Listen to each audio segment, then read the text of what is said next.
Hello, everyone. Welcome to another episode of Love Your Life to Death, conversations about living well, grieving well, and dying well. Today, I'm so happy that my friend Sandra Holdsworth is joining me. And Sandra has a long list of things she does, let me tell you. But one of the most impressive things, the Canadian Transplant Association Provincial Director for Ontario. Yes. But Sandra, you've done so many other things. Co-lead research with Canadian National Transplant Research Program. You founded Muskoka and Simcoe County Gift of Life Association, and so much more. So thank you for joining me today. I'm so happy to have you. It's a pleasure to be here. And I have interviewed you before, and the fun thing is that the last time I interviewed you, you were planning the Transplant Games, which were held in Toronto, August 2016. You were one of the organizers. And those games happened in August, and Jordy and I went and shared our message there. And it was extraordinary. I first of all, I cannot imagine how much work went into that. It's a lot of work. A lot of work, but it was so extraordinary, and I met hundreds of people. And one of the key things that everyone was so grateful for just to be there and to gather and compete, friendly competition. And the biggest thing though that I said to somebody is that many of these athletes wouldn't be, or I said, many of these athletes wouldn't be here if it wasn't for organ donation. And the person said, none of them would be. None of them would be. And that just kind of takes your breath away, doesn't it? Because there are hundreds of people of all ages. So tell me about the Transplant Games, what that meant to you. So the Canadian Transplant Games are the Canadian Transplant Association's largest event to bring awareness to organ and tissue donation. So the mandate of the Canadian Transplant Association, so CTA, is to show that organ and tissue donation works, right? So the games bring an opportunity for, when you're talking about people being so thankful and so happy, it's a community where you feel like you're part of a family and you belong. It's very good for young youth as well, isn't it? And so we have different levels of athleticism, people level for their sports activities. And we also had donor families there. And this year we allowed living donors to participate. Right. So as you said, none of us would be alive if it wasn't for our donors, our donor families who made the decision at the very difficult time, and living donors as well. So, yes, which is a big piece as well. Yeah, and we were able to showcase not only Toronto, but the Toronto hospitals, which saved my life 20 years ago with my liver transplant, and also to increase organ and tissue donation rates. So Toronto was way below. It was like under 15% when we started this project. And I think by the end of this year, we'll be at 22%. So still a little bit below the Ontario provincial average, but much better. So, and that was our goal. Yes, and and of course, as you know, with my book, Love Your Life to Death, one of my biggest messages is having the talk about end of life long before you're facing it. Because as a nurse, I was one of the healthcare people who was in a room in the intensive care, even in palliative care and hospice, and you awkwardly need to talk about organ donation. Talk about excessive suffering, and that's what we create for ourselves when we don't have these conversations long before we are facing it. And my message to the whole world is have these talks when you're young and healthy, or have them now, because then you can make logical decisions about organ donation and find out really what it means to people. And as Sherry Pepler, one of the people that I interviewed as well, lovely Sherry. Bob did an amazing job. Yes, at the Bob was Games. at the Transplant Games. He's almost 50, and he beat the two under 20-year-olds. Oh, that's so meter. Amazing. Well, and Bob, Bob's life was saved when his sister donated part of her liver and also bone marrow after that. And of course, his sister Stacy did die a year or so after, and the family made sure that everyone knew that it had nothing to do with the fact that she was an organ donor. They were very passionate about that. And the truth is that they would have lost 2 children, and his wife would have been a widow with a 6-week-old baby. So Sherry's very passionate to say organ donation doesn't save people, it saves families. Exactly. Another message that... So what you're doing with your book, Love Your Life to Death, is great because you're making it easy for people to talk about end of life. And as I shared with you before, I was always afraid of death until I almost faced my own death. And even as a person who worked in banks for years, I couldn't understand why people who had children and had property didn't have a will. So you're making it the conversation, great. So make it happen now, right? Do it now. And then also talk about organ and tissue donation. Yes, So it's part as of an it. advocate for this, we would just want people to make the decision, make their wishes known, and love their life. Love your life. Life to death, as you would say, right? Yes. And then when those people who, for some reason, don't want to be an organ donor, I think it's because they don't have all the knowledge. So That's we want to right. take away the fear, Diffuse the myths, fear. take away the Yes. myths, and make people understand that, first of all, a doctor's job is to do no harm. Yes. So they're not going to, because you're a registered donor, they're not They going want to. your organs. Yes. They're going to not If treat anything, you. they're doing everything to save someone's life. Of course. If you had an opportunity to watch the CBC documentary Vital Bonds that was on, it just went through the whole process, right from recipients to donor families and that. And this donor family knew what the son's wishes were. And from working with donor families, I'm very privileged. And I find that the loss of a child or any loved one will never go away. Absolutely It's always not. going to be there, and it should. You should always have that person still with you. Yes. But those who were able to do organ donation feel at peace knowing that their loved one did not die in vain. Then there's other ones who said, well, geez, when my loved one died, nobody asked me about it. Right. So Trillium Gift of Life, who's organizing organ donation in Ontario, has done a fantastic job of setting up processes and procedures in hospitals to train staff to do notification, routine notification where every potential death is referred to. Right. And then just educating people, like, more than likely, you will be more likely to need a transplant or know someone who needs a transplant than becoming a deceased donor. Exactly. And the thing is that, again, it's wonderful that they're doing this in the hospital. And what I would love for society to do is, it's our responsibility to plan our life and our end of life. We need to just normalize those conversations. We have 11-year-old twins, Jaden and Tanner. They know about organ donation. We went to Bracebridge when you did the flag and raise awareness. And Well, kids get it. Kids get see it. things, yes. But we even called our 22-year-old Tyler Yes. out west and said, Ty, awkward conversation. I want to talk to you about organ donation because I don't ever want to have to make that decision or think about that if I'm facing a tragic situation. We've had that. He's registered, which is, of course, key. We never have to have that conversation again. Yes. It is, I try to tell people, it is such a relief to just have those conversations long before you're facing them, long before you're grieving and you're in a crisis. Don't do it then. Yeah. And as a nurse, when tragedy happens, people aren't thinking right. They're very emotional. Absolutely. And, just the pain and suffering. So it's like, I know another family whose 10-year-old son died, and they were said, we're sorry, sir, there's no hope. And the son, ironically, his name was Ryan, he spoke about organ and tissue donation because he saw his dad back in the day signing his donor card, and he asked. And his father said, yes, there is hope. He can be an organ donor. Oh. And, this comes from a 10-year-old, right? Yes. So, we need to educate our younger people. We need to educate so they come home and have the conversations at the table. So I joked with my Absolutely. American friends. I said, why not talk about organ donation? It's much better than politics. Oh, yes. Safer subject. Absolutely. Yes, much safer. Yeah, so I have to tell you that one of the people, Christine. Christine Jowett, this Yes. book, Life Goes On, she wrote about her journey with liver transplant. And Yes, she I'm has friends with her. Yes, well, you certainly are friends with her because I asked her what she had to say about Sandra. Oh, jeez. Secret. She said, I have met Sandra several times in passing over the years. She is a strong, passionate, and dedicated advocate of organ and tissue donation awareness. She's an inspiring lady, energetic and beautiful on the inside and out. It's an honor to know Sandra, and I'm inspired by her as she too is a liver transplant recipient.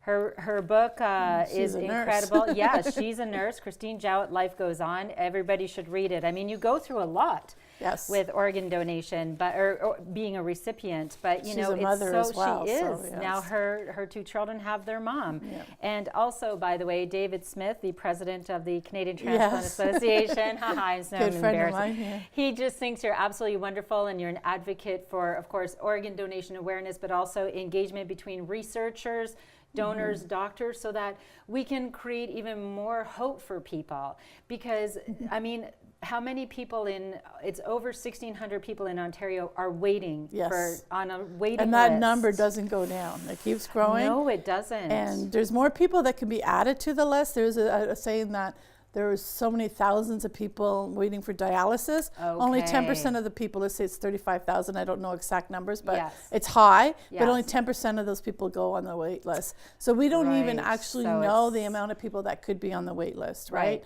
So we keep working on it and we keep saving lives, but unfortunately in Canada, there's every 3 days for 5 people. Every 5 days a person dies. In Ontario, it's every 3 days. So and you know, it's about 300 people a year. And what I say about organ donation, some people say, oh, I'm too old, I have disease, I have this. Just sign. Just let them decide, right? Just register, not sign, register, and let them decide if they need they can use your organs or not, because I think everyone should register. Yes, so you can register to be an organ donor at beadonor.ca. So at beadonor.ca is how you can register to be an organ donor and tissue donor. And also too, Canadian Blood Services is also looking on a national level. You can also go to blood.ca, and that's where you can also donate blood, because everyone has transplants, needs blood, and also bone marrow. We've met someone here today whose son had a bone marrow transplant. It's a small world, and it doesn't take much. You can get a swab test done, and you can go on the national registry. So it saves lives. It saves and lives. It's easy to do. It takes 2 minutes.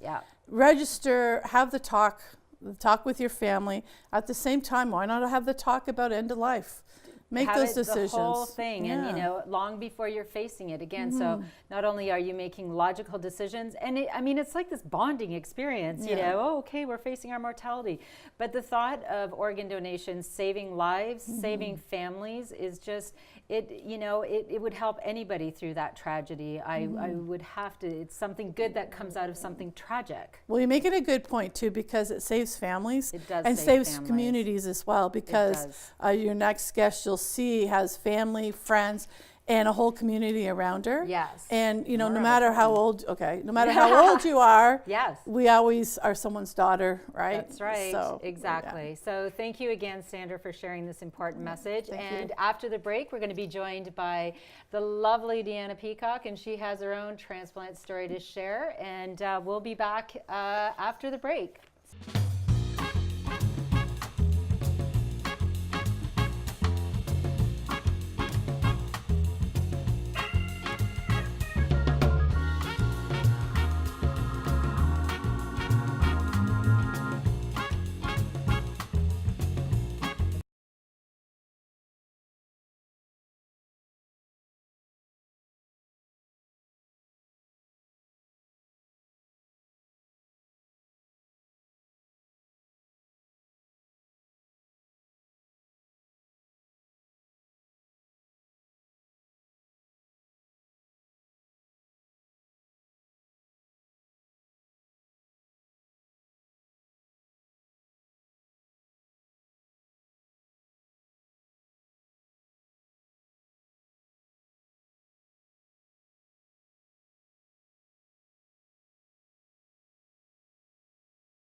Welcome back to the second half of our show. I'm so glad that you are still here, because I have an amazing guest to introduce you to. I'm looking over here. The Deanna Peacock is here with me today. Deanna, thank you so much for being my guest. I'm so honored, actually, to have you here. We have had a few conversations, and in the first 10 minutes of our first conversation, I loved you already. And I love you too. Great. I know, we just love each other right from the beginning. We connected so well, we have lots to talk about. We really do, I know, and I'm gonna get in trouble if I don't get to it, because we could talk all day. So Deanna, I would just love for you to just share your journey. It is very inspirational. You've certainly not had an easy journey, but you are here, and that's the most important thing, isn't it? It is the most important thing. Yes. Thank you, donor, and thank you, donor family. I've had a Yes. double lung transplant. Wow. I was diagnosed in about 2007 with pulmonary fibrosis. Actually, it's something that from mold from my workplace, Yes. and it's a whole different journey, right. a different story. Yes, we won't go there. No, Yeah. not today. Not today. Not yes. today. I have been very, very fortunate to have gone through this journey. I'm grateful. I'm so grateful. Life is a blessing. And so I was diagnosed in 2007, and I was put on the transplant list in 2011. And during that time, chaos, trouble, illness, sickness. Well, 2007 to 2011, that's already a long wait, and your health declining. Very much so. They gave me 2 to 5 years of life in 2007. And you had children. I have you 3 have sons. children, I have yes. 3 fabulous sons, Yes. whom I love and adore. And they are part of the reason I'm here. Yes. They are a big reason I'm here. I've Yes. fought for them, for us, for my family. And so after I was going through all of this, and somebody asked me one time, what was the hardest part? The absolute hardest part of the whole journey. And I said, it wasn't laying on the couch for 2 years. It wasn't oxygen for 2 years. I said, it was the day, it was in July. I had my transplant July 2012. Okay. And it was about 2 weeks before my transplant. And I thought, things are getting bad. Things were getting really bad. I couldn't even walk from the sink to the tub in my bathroom. I needed support, and I had fabulous support. But I couldn't walk. I couldn't make an egg for breakfast. I had PSWs come in. So one of the hardest things that I had to do was call my 3 sons in, and my husband. And I called them in. We sat in the living room, and I said, guys, I have something to tell you. I said, I'm not getting better. And I knew, I could feel my body shutting down. Yeah. It took every piece of energy. I'd lost so much weight. I was down to 105 pounds. You were dying. I was dying. Oh. I was dying. And I knew I was dying. I knew it. And my kids knew it. And I said, I'm dying. I had already gone with my husband's aunt and planned most of my funeral. But I thought, you know what? Somebody's got to have a surprise in this funeral because they've got to celebrate my life and what it was. And I love surprises. So I knew my friends would do that for me. But I had to be, my boys they had to know what was going on. Yes. So that was the hardest. We all cried. I can't even imagine. How old were your boys at the time? This is 4 years ago, so 2021, Yeah. 24, and 30. Oh. No, 26. Right. Yeah. I So So they were adult children. Oh, but that would just be devastating. They were just starting their life. I had 2 sons still living at home with me. Right, sure. And I wanted to be part of their life. I needed to be part of their life. I want to see grandchildren, and so I knew that, I did a lot of praying. Yeah. I did a lot of all other things, all other modalities that I could do. All of it, just bring it on. I did. And you needed a miracle, but you got your miracle. I did get my miracle. Yes. And I have to say, a lot of it's from my support system. I had prayers from one end of Canada, on the Pacific side, right through to the eastern side. I had people that were connecting with other people, through people in Aurelia, in my community, St. Paul's here. I had people connecting with other people. I had people in Switzerland. Everywhere. Wow, amazing. Sending me love and prayers, and I believe in powerful. That. Well, and and that's what you need in that time, and of course after and forever. But in this such vulnerable time, to know that you have literally the support of people coast to coast and beyond is incredible. Yeah. Yes. The community is very, very important. It is. If that was something anybody would say, what is one of the most important things, I'd say the community and your support system that you have. You absolutely need a support system when you're going through a crisis. Absolutely. And it's not like as soon as your surgery's done and you go home, it's all over. I need support now. I still have forever. Sure. I do. Yeah. And we do. And I've mentioned this before in one of my episodes. We need it. It takes a village. It takes a village to support the ill, the caregiver, the dying, the bereaved, and each other. We need to get back to community because so you've had your transplant. Life goes on. Here you are. It's wonderful. It is wonderful.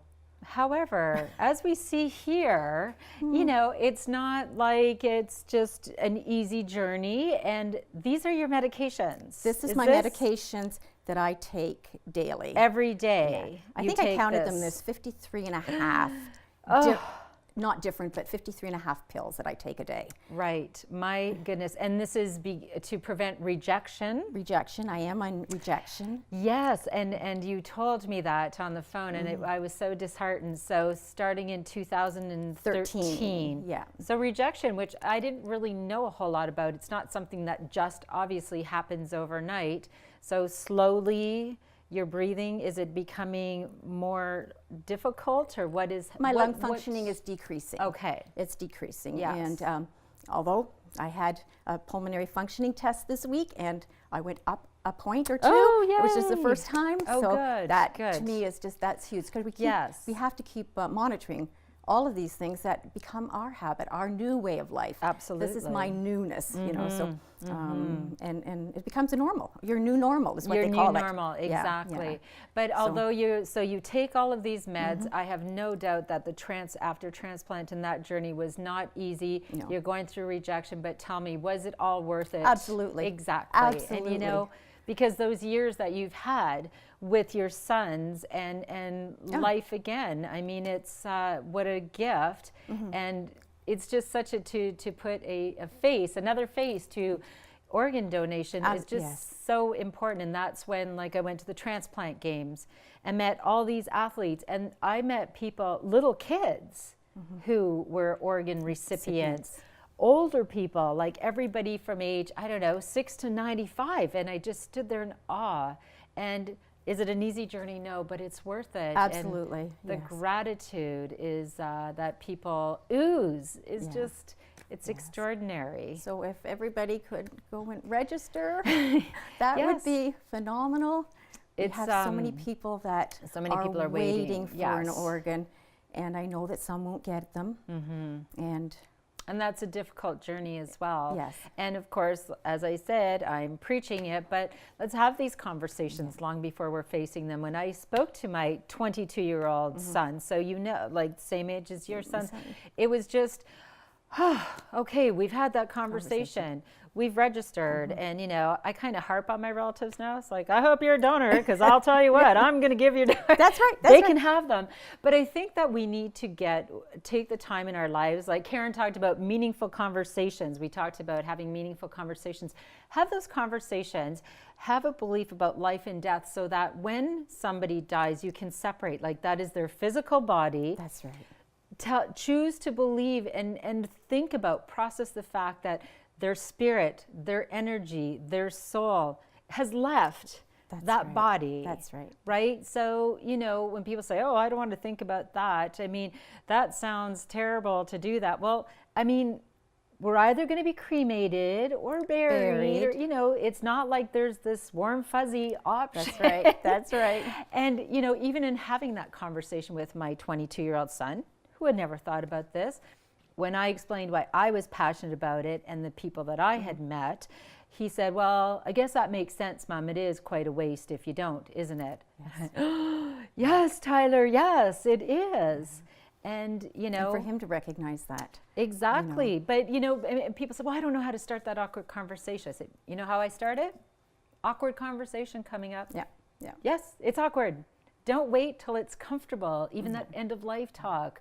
Don't wait till, you know, you're facing it.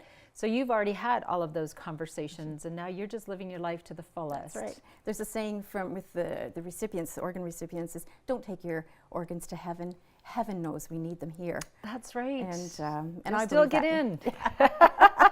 You'll probably get like you'll probably get in quicker, right? Like you'll get in the fast lane. Yes. Absolutely, yes. Absolutely. Yeah. So your greatest message for people, well, first of all, for me, I say to each and every person, if someone is going through waiting for an organ donor or, you know, on a list, or show up for them. Yeah. Just show up. You need that support. You need it after as well. Very much so. And also your family, you know, they are grieving. You're grieving. They are grieving. Life has changed forever. Forever. And they're in anticipatory grief. What if? That's right. right? Yeah. And we are a society that's very afraid. If we can't fix things, if we can't, have the right answer, we're afraid to show up for people. Just show up. Just show. Be there. Be there after. Be there. Be there. Yes. Which brings me to this. I'm sorry, Margot, I'm going to show off this beautiful book that Deanna's friend Margot put together for her, and it is your transplant journey. It's a beautiful, yes. Oh. It's one of my favorite keepsakes. Margot and her You're husband. so wonderful. She's here today too to support her friend. Yeah. It's just extraordinary. And now you are sharing. You're speaking in different places to share your journey. Yeah, we've done 5 or 6 different events. I speak to people that are going through the process of just being ill, and for some reason they get my name and talk a one-on-one, and that's huge too, especially if you're going through the crisis, to have a mentor to talk to. Absolutely. To ask those really personal, intimate questions. That only you would know the answers. That's right. Right? That's right. I can show up for people, but I would much, let me get you to talk to Deanna, right? Because then that's important, so that people have somebody who knows. That's right. What an extraordinary story, and you are so wonderful. And like you said, right from our first conversation, you ooze positivity and gratitude. And I'm so happy that you're sharing this message. Thank you. And again, organ donation saves lives. It saves families. Be a hero for someone. Be a hero, and it doesn't take much, does it? No, just register. Just online, register 2 seconds. online, 2 seconds, and tell your family. Make sure everybody knows and get them to register too. Yes. Have your support systems. Have it all, right. And that brings me to my important message, and thank you for being here. And where am I looking, John? I don't know. He's pointing. I'm going to say plan your life, plan your death, and then just love your life to death and be an organ donor. And always bring your own tambourine to the party. Thanks for joining us. We'll see you next time.